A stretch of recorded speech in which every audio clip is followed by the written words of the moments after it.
penthouse view over Manhattan was breathtaking, the champagne crisp, and his wife's smile perfectly rehearsed for their guests. But when her phone buzzed on the marble counter, a single preview message shattered the illusion of their 10-year marriage in a heartbeat, proving that the loudest betrayals often happen in total silence. It is a secret that changes everything in seconds, leaving only the cold reality of a life built on lies. If you find yourself drawn to the jagged edges of love and the quiet devastation of truth, stay with me, because the real story is just beginning. The rain in New York didn't wash things clean. It just made the grime slicker, reflecting the neon lights of a city that never slept, nor did it care. Inside the penthouse on Greenwich Street, the air was climate-controlled to a perfect 72 degrees, a stark contrast to the late October storm battering the floor-to-ceiling windows. Ethan Vance stood by the kitchen island, a bottle of Napa Valley Cabernet in his hand, the 2018 vintage Claire loved. He had opened it 10 minutes ago to let it breathe. Now, he wished he hadn't. On the white marble countertop, Claire's phone sat face up. It was a sleek, innocuous device, buzzing softly against the stone. She was in the shower.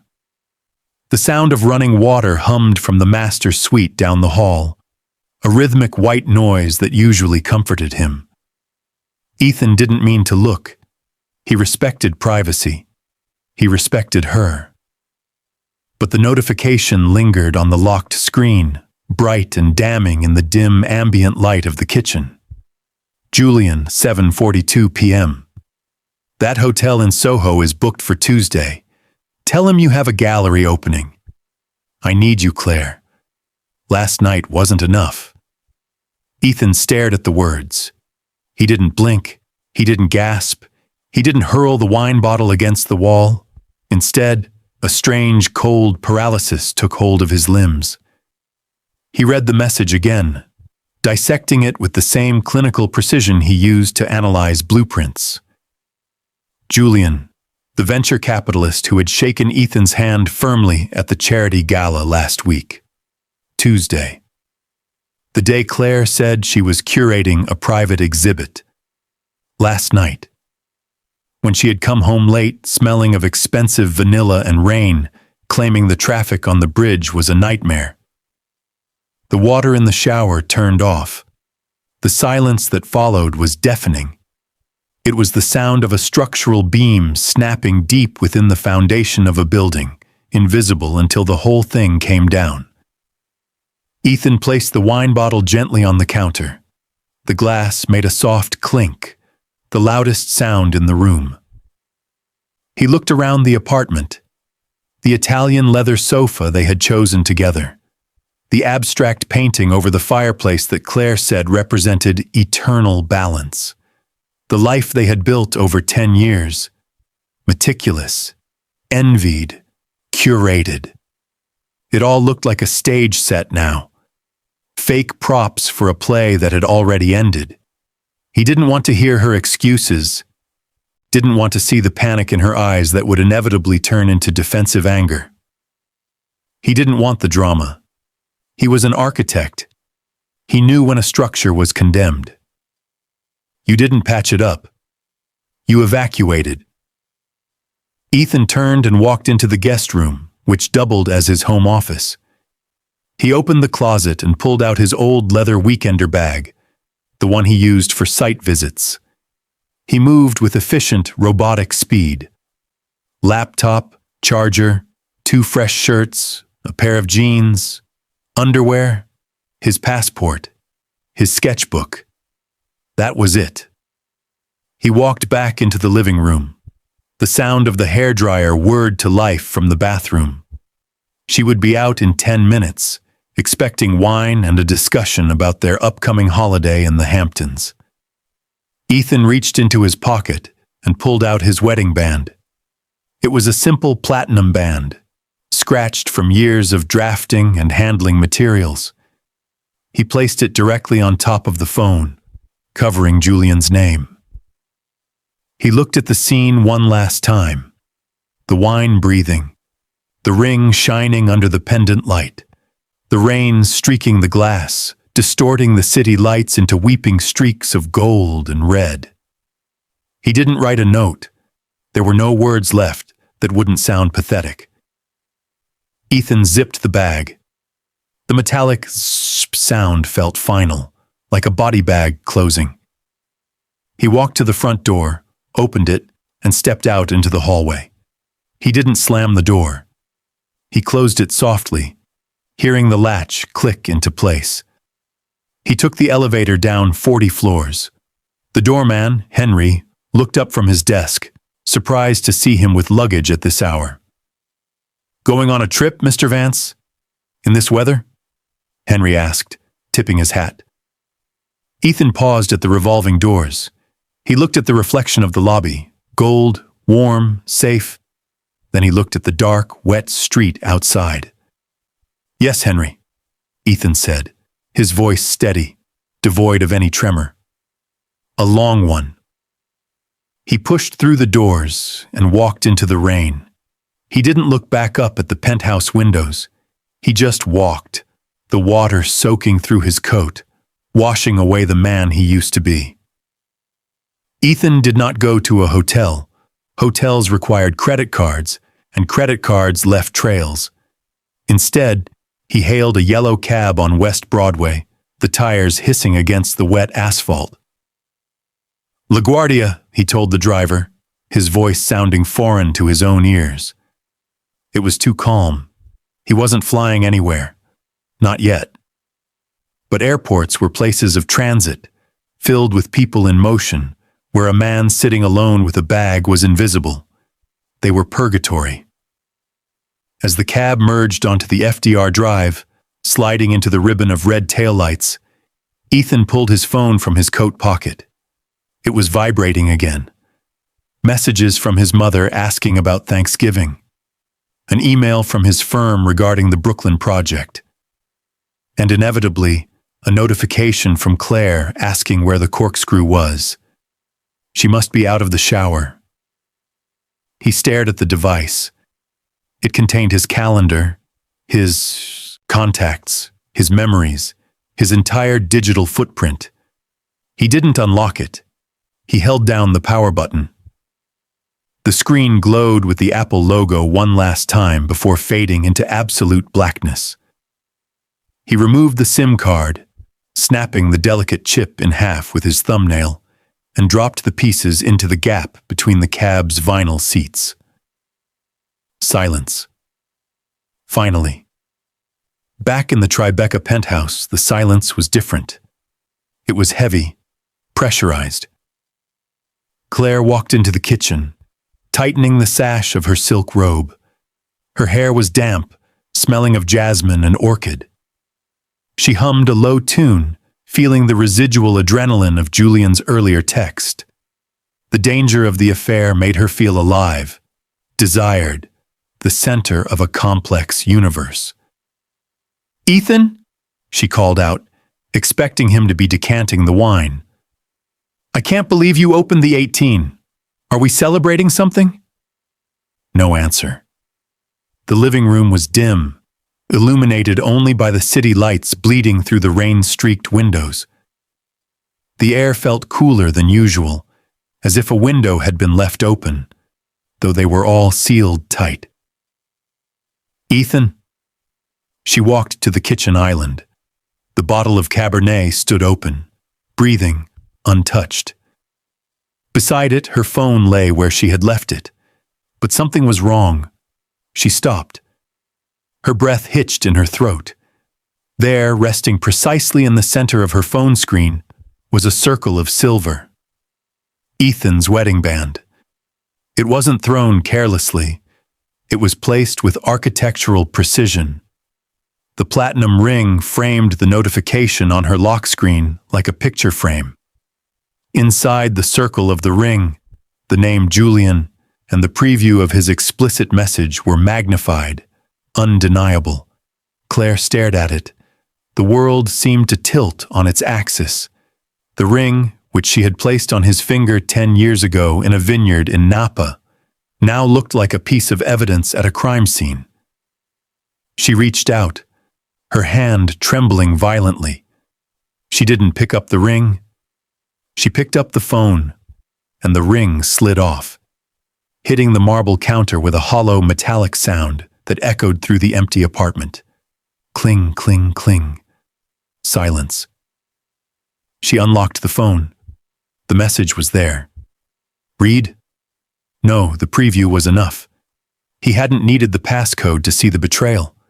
Panic, cold and sharp, pierced through her chest. She dialed Ethan's number immediately. The subscriber you have dialed is not in service. She tried again. The subscriber you have dialed. She ran to the hallway closet. His coat was gone. She ran to the guest room. The closet door was ajar. His weekender bag, the battered leather one he'd had since college, was missing. His laptop was gone. She stood in the center of the hallway, the phone pressed to her ear, listening to the dead tone. She expected him to burst through the door, yelling, demanding an explanation. She had prepared for that scenario 1,000 times in her head. She had prepared speeches about neglect, about loneliness, about how she just needed to feel something. She wasn't prepared for this. She wasn't prepared for the apartment to feel so vast, so expensive, and so utterly hollow. Claire ran back to the window and looked down at the street, 40 stories below. The rain blurred everything into indistinguishable streams of light. He was down there somewhere, or maybe he was already miles away. She looked back at the ring sitting on the cold marble. He hadn't taken anything of value. He had left the apartment, the accounts, the art, the furniture. He had left her with everything she thought she wanted and stripped it of all its worth in a single, silent motion. Morning arrived, not with a gentle awakening, but with a blinding glare. The automated blinds in the master bedroom, programmed by Ethan to rise gradually at 7 a.m., stayed shut. Ethan wasn't there to override the system, and Claire, nursing a migraine that throbbed behind her eyes like a second pulse, didn't know which button on the smart home panel controlled them. She lay in the center of the California king bed, the sheets on the left side perfectly smooth, cold to the touch. The silence in the apartment was no longer heavy. It was surgical. It felt stripped clean. Claire dragged herself out of bed, wrapping the duvet around her shoulders like a shield. She walked to the kitchen, her body craving the routine she had taken for granted for a decade. The smell of fresh Arabica, the soft jazz playing from the hidden speakers, a ceramic mug placed on the counter, handle facing her right hand. Today, there was only the hum of the refrigerator. The espresso machine, a gleaming chrome monolith imported from Italy, sat dormant. Ethan treated it like a ritual. He knew the exact grind, the pressure, the temperature. Claire stared at the digital display, which blinked a demanding red light she didn't understand. She pressed a button. Steam hissed violently, scalding her hand. She recoiled, cursing, and settled for tap water. The doorbell rang. The sharp, impatient chime made her flinch. It was Julian. Of course, it was Julian. He breezed in past the doorman, wearing a cashmere coat that cost more than most people's cars, carrying a paper bag from a high-end bakery and a bottle of champagne. "Good morning, beautiful," Julian said, his voice too loud, too cheerful for the mausoleum atmosphere of the penthouse. He didn't seem to notice her pale face or the red mark on her hand. He leaned in, kissing her cheek, bringing with him the scent of cold air and expensive cologne. "I heard he's gone. The doorman told me he took a bag. Just one bag. Can you believe the drama?" Claire stood by the island, clutching her glass of water. He left his ring, Julian. He left everything. Julian waved a dismissive hand, setting the champagne on the counter, right next to where Ethan's ring still lay. He didn't even look at the platinum band. To him, it was just debris. It's a power move, Claire. Typical passive-aggressive husband bullshit. He wants you to feel guilty. Don't fall for it. Julian began unpacking almond croissants, crumbling flakes onto the pristine marble Ethan used to wipe down every night. This is a win. Do you realize how messy divorces usually are? If he walked, he walked. You get the apartment, you get the life, and you get me. He popped the cork of the champagne. The sound echoed like a gunshot. I need to check the accounts, Claire murmured, ignoring the flute he pushed toward her. I don't even know if he paid the maintenance fee for the building. He handled everything. She reached for the iPad dedicated to household management. She tapped the screen. Enter password. She paused. What was it? Their anniversary? Her birthday? She tried 1024. Incorrect. She tried her social security number. Incorrect. She tried Ethan and Claire. Incorrect. Julian, she said, her voice rising in panic. I don't know the passwords. So reset them, Julian said, his mouth full of pastry. Call the bank. Call the lawyer. You're a smart woman, Claire. Stop acting like a victim. You're free. Free. She looked at Julian, leaning casually against the counter where her husband used to stand. Ethan stood with posture. Julian slouched with entitlement. Ethan spoke in measured tones. Julian filled the air with noise to avoid silence. For the first time, the reality of her exchange hit her. She hadn't just traded one man for another. She had traded a foundation for a facade. I have a meeting at noon. Julian checked his watch, a gold Patek Philippe that suddenly looked gaudy to her. But I'll book us a table at Le Coucou for tonight. We should celebrate. The hard part is over. He kissed her forehead, oblivious to her stiffness, and left. Claire stood alone in the kitchen. The crumbs of his croissant lay scattered on the counter. The champagne was going flat. The iPad screen turned black. She walked over to the trash can to sweep away the crumbs Julian had left. As she opened the lid, she saw something at the bottom.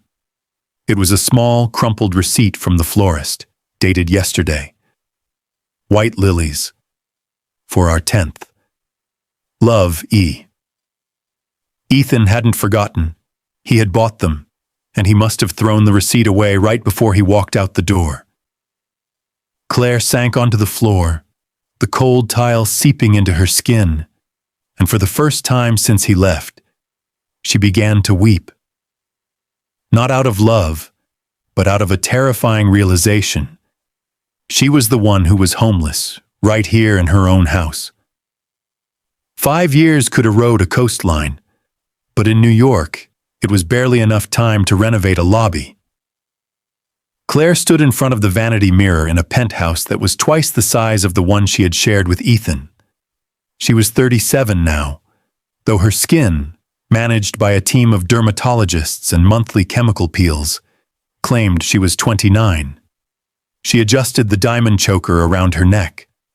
It was heavy, a gift from Julian for their pre-engagement party. It felt less like jewelry and more like a collar. "Babe, the investors are waiting!" Julian shouted from the living room. His voice had grown raspy over the years, the result of too many cigars and too much shouting into phones. Claire smoothed her dress. She was no longer just a gallery director. She was the public face of Thorn Capital. Her job was to look expensive, unbothered, and loyal. It was a full-time performance. Rumors had been circling for months about Julian's liquidity issues, whispers of Ponzi schemes and offshore accounts. But Claire's duty was to smile them away. She walked out, Julian was pacing, holding a tablet. He looked older, his face puffy from stress, though his suit was impeccable. "We need a venue that screams stability," Julian said, not looking at her. "Something exclusive, impossible to book. If we secure this, the Asian investors will sign." He thrust the tablet into her hands. On the screen was a photograph of a building that defied gravity. It was a structure of concrete and glass, cantilevered dangerously over a violent gray ocean. It looked lonely. It looked painful. It was beautiful. "The Cliffside Sanctuary," Julian said. "Pacific Northwest, Seattle. It's the masterpiece of that recluse architect, E.V. Nobody gets married there. It's strictly for high-end retreats. But I pulled strings." Claire stared at the image. The sharp angles of the roofline, the way the glass embraced the storm outside while keeping the interior serene. It triggered a phantom ache in her chest. It reminded her of the sketches she used to find in the trash bin of their old apartment. Sketches of houses that looked like fortresses. "Who is E.V.?" she asked, her voice quiet. "Some eccentric genius. Doesn't do press. Doesn't show his face. Perfect for us." "It adds mystery," Julian said, checking his reflection in the window. "I need you to fly out there next week for the final walkthrough and site approval. I have to stay here and manage the SEC inquiries." He said SEC inquiries, as casually as one might say laundry, but Claire saw the tremor in his hand. 3,000 miles away, on the rugged coast of Washington State, the rain was horizontal. The man known as E.V. stood on the terrace of the sanctuary, watching the waves crash against the rocks 200 feet below. He wore a dark raincoat, his hair longer now, tied back, threaded with premature gray. A thick beard covered the jawline that used to be clean-shaven. Ethan Vance had died in New York 5 years ago. E.V. was what remained. He turned away from the railing as his assistant, a sharp young woman named Sarah, approached with a tablet. "The client from New York confirmed the deposit," Sarah said, shouting over the wind. "Thorn Capital. They want the full buyout for a wedding. 3 days." Ethan stopped. The name didn't make him flinch anymore.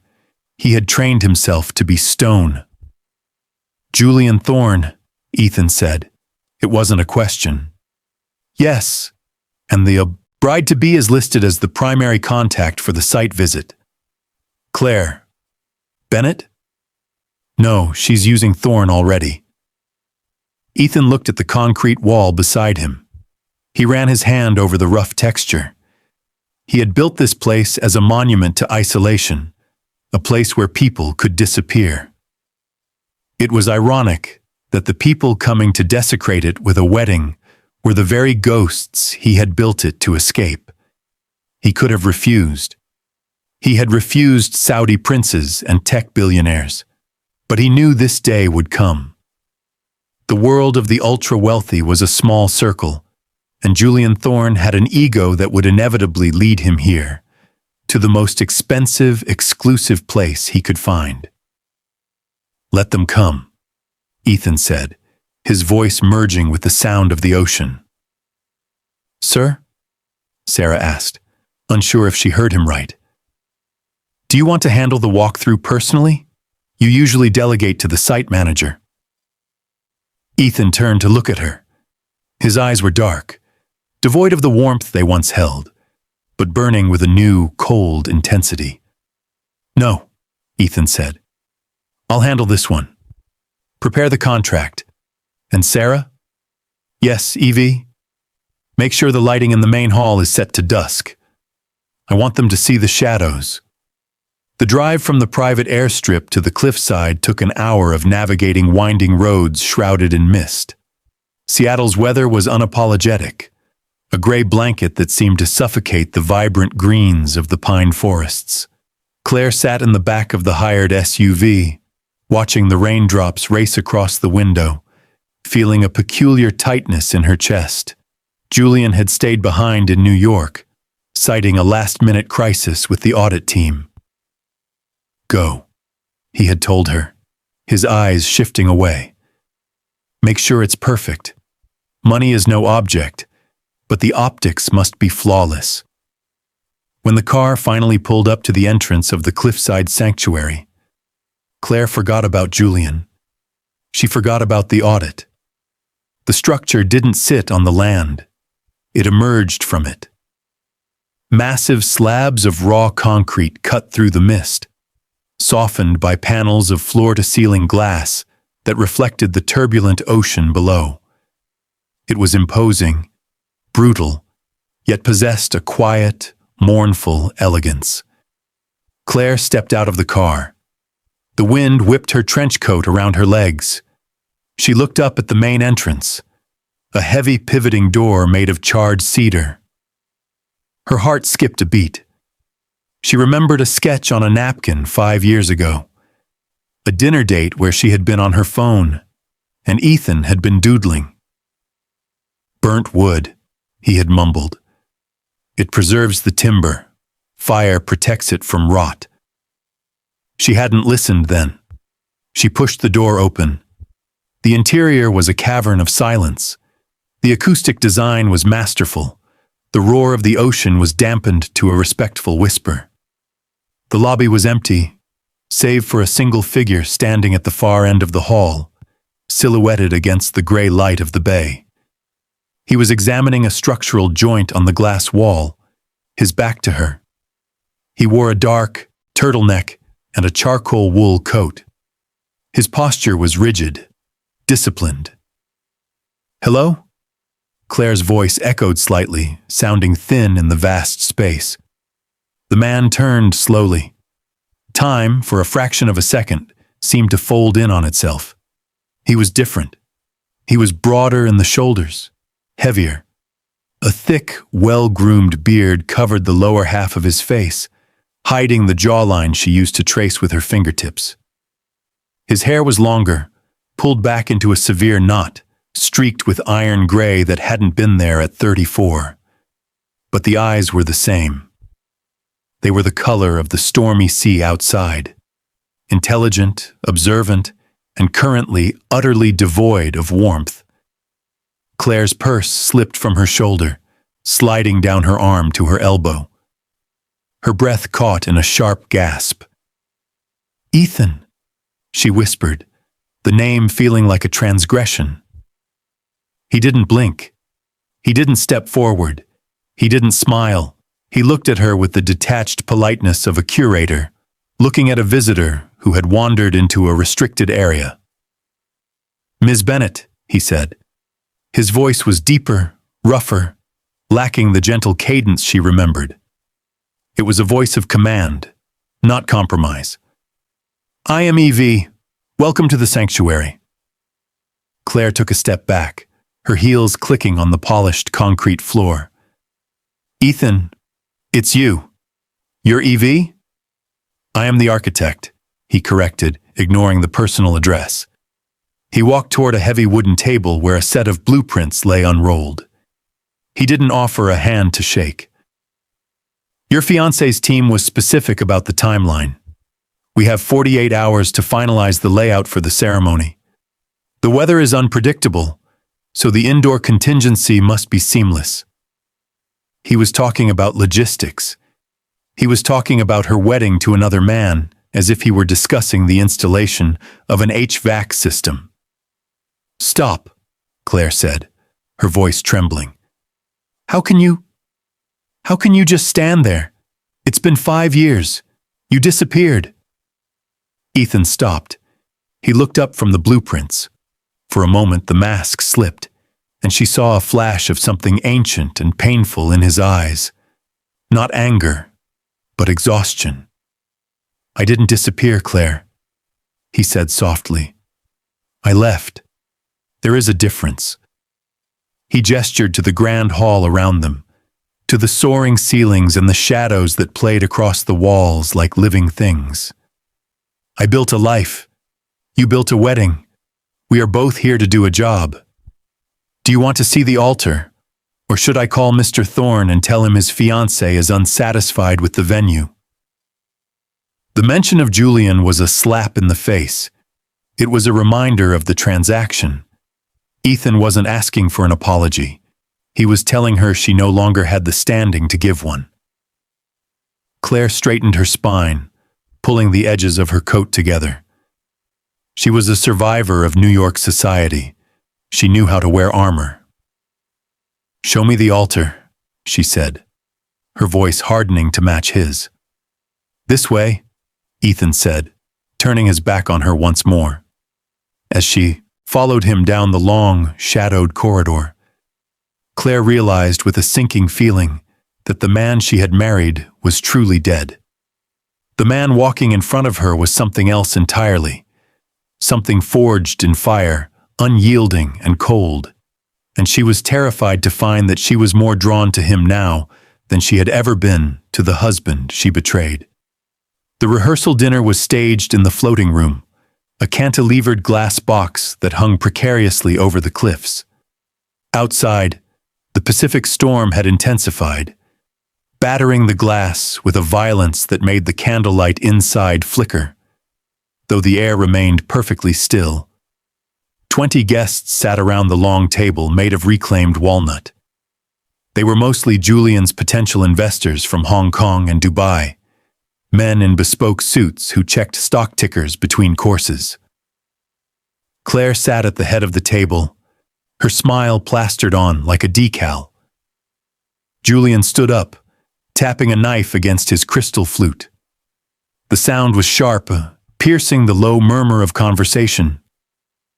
"To vision," Julian announced, his cheeks flushed with expensive bourbon. He swept his hand toward the glass walls, gesturing at the abyss outside. "People said building here was impossible, too dangerous, unstable ground. But that's what Thorne Capital does. We conquer the unstable. We build empires on the edge." The investors clapped politely. Claire took a long sip of wine, wishing it were stronger. Standing in the shadows of the service corridor, Ethan watched. He leaned against a concrete pillar, arms crossed over his chest. He wasn't wearing a tuxedo. He was dressed in his usual dark, utilitarian architect's attire. He blended into the structure he had created. "The architect!" Julian shouted suddenly, spotting Ethan in the dark. "EV! Come out here, don't be shy!" Claire froze. She gripped the stem of her glass so hard she thought it might snap. Ethan pushed off the pillar and walked slowly into the circle of candlelight. He moved with a predator's grace, quiet, deliberate, taking up space without asking for permission. Julian grinned, wrapping a heavy arm around Claire's shoulder, pulling her slightly off balance. "Gentlemen, this is the genius behind the venue. Evie, tell them. Tell them how much steel it took to anchor this room. Tell them what it cost." Ethan stopped at the other end of the table. He looked at Julian, then at the investors, and finally, his gaze settled on Claire. His eyes were unreadable, reflecting the dancing flames of the candles. "The cost wasn't in steel, Mr. Thorne," Ethan said, his voice low but carrying effortlessly across the room. "The foundation required removing the rot first. You can't build something permanent on compromised ground. The earth will eventually swallow it whole." The investors nodded, appreciating the philosophical metaphor. Julian, however, missed the subtext entirely. He laughed, loud and hollow. "See? An artist," Julian mocked gently. "Always so dramatic. But that's why we hired him. Only the best for my Claire." He kissed Claire's temple. She flinched imperceptibly, but Ethan saw it. He saw the way her eyes darted to the side, the way her hand trembled on the tablecloth. "Actually," Ethan continued, taking a step closer. The air in the room seemed to drop a few degrees.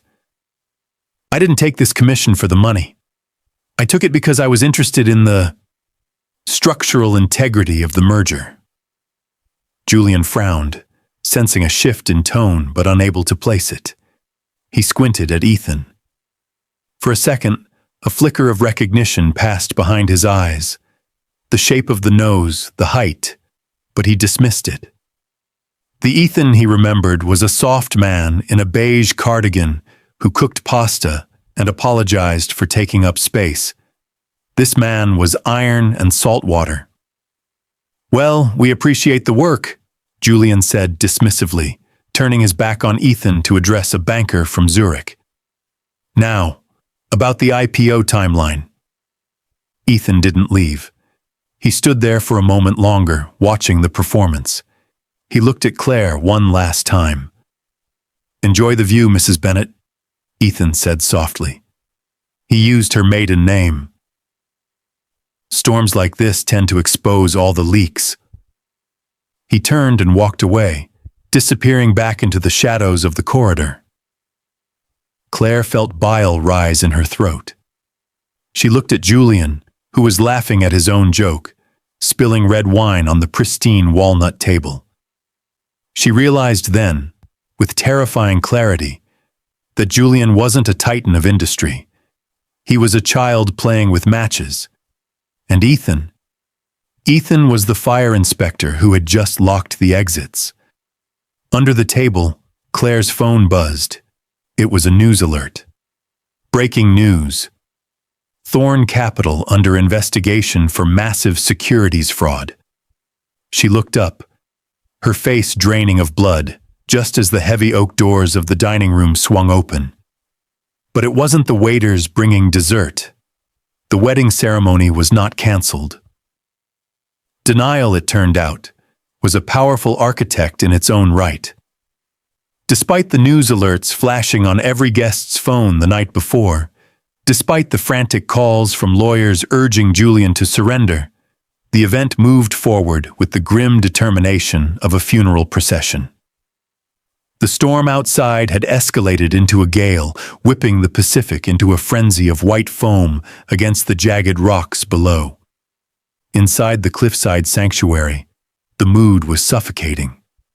The guests, what remained of them, as many had fled back to the city at first light, sat in the transparent main hall, shifting uncomfortably on ghost chairs. They weren't there to celebrate. They were there to witness the spectacle, morbidly curious to see if the ship would actually sink. Claire stood at the entrance of the aisle. Her dress, a $50,000 Vera Wang custom design, felt like a lead weight dragging her down. Her makeup artist had spent 2 hours concealing the dark circles under her eyes, but no amount of foundation could hide the trembling of her hands, holding the bouquet of white orchids. "Walk," Julian hissed from the altar. He looked manic. Sweat beaded on his forehead despite the cool air conditioning. He kept glancing at the main doors, not with longing for his bride, but with the paranoia of a fugitive. The string quartet began to play a disjointed version of Canon in D, barely audible over the howling wind battering the glass walls. Claire took a step, then another. She felt like an imposter in her own life. Every face she passed seemed to be sneering, whispering, judging. She looked up, desperate for something stable to focus on. That was when she saw him. High above the altar, on the cantilevered mezzanine that housed the control room, stood Ethan. He was dressed in black, his arms resting on the railing, looking down at the ceremony with terrifying stillness. He wasn't part of the wedding. He was the structure itself, impassive, enduring, and cold. Their eyes locked for a fleeting second. He didn't offer comfort. He didn't look away. He simply watched, bearing witness to the collapse he had known was inevitable. Claire reached the altar. Julian grabbed her hand, his grip painful. "We do this fast," Julian whispered to the officiant. "Skip the readings, just the vows. We are gathered here today." The officiant began, his voice shaky, Boom! The heavy cedar doors at the back of the hall didn't just open, they were breached. The sound mirrored the thunder outside. A dozen figures in windbreakers emblazoned with FBI and SEC poured into the sanctuary, their boots muddying the pristine concrete floor. The contrast was violent, the tactical gear against the delicate silk and flowers, the shouting voices shattering the sacred silence. "Julian Thorne!" an agent shouted, his voice echoing off the glass walls. "Stop the ceremony!" Julian didn't run. He froze, his face draining of color, transforming from a master of the universe into a scared child. He dropped Claire's hand as if it burned him. "This is a mistake!" Julian screamed, his voice cracking. "My lawyers! You can't do this here! I bought this place for the weekend!" "You bought it with stolen pension funds," the lead agent barked, advancing up the aisle. "Put your hands behind your back." Cameras flashed, not from the wedding photographer, but from the guests. Live streams went up. The humiliation was instant and global. Claire stood alone at the altar. The bouquet slipped from her fingers, hitting the floor. She watched as they shoved Julian against the expensive glass wall, the very wall Ethan had designed to withstand hurricanes, and cuffed him. Julian screamed at her as they dragged him away. "Claire, call the firm. Tell them I didn't know. Fix this." But Claire couldn't move. She was a statue of white lace in a room full of chaos. The guests were standing, murmuring, recording. The illusion was gone. The money was gone. The reputation was gone. Slowly, painfully, Claire lifted her head toward the mezzanine. Ethan was still there. He hadn't moved. He watched Julian being dragged out. Then he looked at Claire standing amidst the wreckage of her ambitions. He didn't smile. He didn't gloat. He turned his back, fading into the shadows of the upper level, leaving her alone in the spotlight she had always craved, which was now burning her alive. The flashing red and blue lights had finally faded into the distance, following the convoy of federal vehicles back toward the city. The storm, having spent its fury, settled into a relentless, bone-chilling drizzle. Inside the cliffside sanctuary, the silence was absolute. The staff had vanished, retreating to the service quarters to avoid the scandal. The guests had fled hours ago. The only things remaining were the rows of empty ghost chairs, the trampled white orchids on the wet concrete floor, and the faint smell of ozone and expensive perfume turning stale. Claire sat on the bottom step of the main staircase. Her Vera Wang dress was ruined, the hem stained with mud and wine. She was shivering, not from the cold, but from the shock that was slowly wearing off, replaced by a terrifying clarity. Her assets would be frozen. Her name was now inextricably linked to a federal fraud case. Her social circle would excise her like a tumor before morning. The sound of heavy boots echoing on the polished floor made her look up. Ethan was walking toward the main entrance. He had changed out of his formal coat into a waterproof field jacket. In his right hand, he carried a bag. It wasn't a sleek suitcase. It wasn't a designer carry-on. It was a battered, cognac-colored leather weekender bag, scuffed at the corners, soft from years of use. Claire's breath hitched. It was the same bag. The exact same bag he had packed 5 years ago in their Tribeca apartment. "Ethan," she croaked. Her voice was a broken rasp. He stopped. He didn't turn fully, just angled his body slightly toward her, his face in profile. The shadows of the lobby carved sharp lines across his bearded jaw. "Ethan, please," she said, struggling to stand. Her legs felt weak. "You knew, didn't you? You knew about Julian." Ethan turned then, looking at her with eyes that were terrifyingly calm. I knew the numbers didn't add up on his first development project. That was 3 years ago. I knew he was using your gallery to inflate the value of his assets. I knew it all. And you didn't say anything? Tears streamed down her face, cutting through the layers of foundation. You let me walk into this? You let me marry a criminal? I didn't let you do anything, Claire, Ethan said. His voice was devoid of malice, which made it hurt worse. You chose him. You chose the lifestyle. You chose the risk. I just declined to intervene. I have nothing, she whispered, looking around the empty, cavernous hall that suddenly felt like a prison. They're going to take everything. The penthouse, the accounts. What am I supposed to do? She took a step toward him, her hand reaching out, a reflex from a decade of marriage when he was her problem solver, her safety net. Help me, please, for the sake of what we had. Ethan looked at her outstretched hand. He didn't flinch, but he didn't reach back. He shifted the weight of the leather bag in his grip. I can't help you, Claire. The man who used to fix your mistakes died the night you put that ring on the counter. But you're here, she sobbed. I'm here because I built this place, he said, gesturing to the glass walls that held back the night. I built it to withstand storms. I built it to last, unlike the life you chased. He turned toward the heavy cedar door. Ethan, she screamed, the desperation raw and ugly. You left me. You left me with nothing.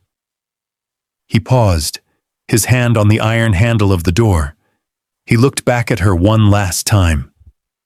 The pity in his eyes was gone, replaced by a final, resolute indifference.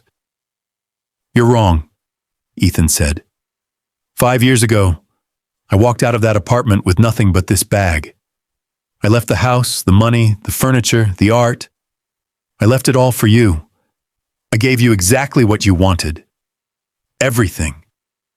He pushed the door open. The wind howled, rushing into the lobby, swirling the dead flower petals around Claire's feet. Now, he said, his voice almost lost in the wind. You finally get to keep it. The door slammed shut. Claire stood alone in the center of the masterpiece her ex-husband had built. She looked at the closed door, then down at her empty hands. The silence rushed back in, filling the space, louder and heavier than the storm outside. She was the queen of a hollow castle, and for the first time in her life, she had absolutely nowhere to go.